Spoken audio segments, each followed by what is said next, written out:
بيزو لا مؤاخذة بيتحاكم ليه يا ترى؟ اتهم بقتل جرمانيكوس. ومش بس كده، ده توجه له تهم زي التمرد العسكري عشان كان عايز ياخد سوريا بالغصب، وتهمة إهانة هيبة الإمبراطور.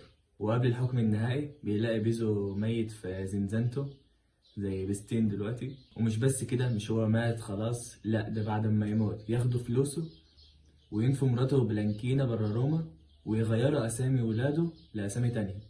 ودوروروس بيتجوز. دوروروس ده مين؟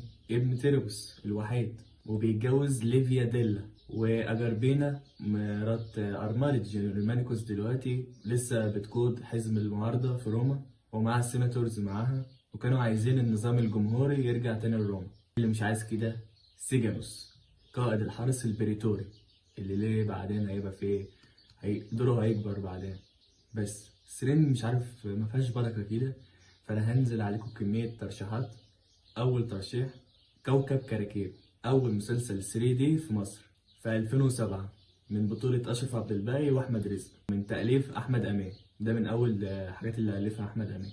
ومسلسل العيادة في 2008 من بطولة بسمة وخالد سرحان. وشباب أونلاين اللي هو الريميك بتاع فريندز. ده بقى كل اللي فيه دلوقتي بيعملوا أفلام العيد، أمير كرارة، أحمد الفيشاوي. والمؤلفين بتوعه ديت أنا أول مرة أعرفها. أنا وترشيح برضه ما شفتهوش، فتامر محسن وعبد الرحيم كمان هم المؤلفين. ده بقى أنا شفته وبرشحه بقوة. ربع مشكل، من أحسن المسلسلات المصرية في التاريخ، من أم مشمش للشع وسمعان. ده أنا كنت هو وراجل وست ستات الكمبيوتر مفيش إلا هم الاتنين دول بس. أجزاء راجل وست ستات اللي في الأولى وربع مشكل كنت كل يوم أسهر عليهم.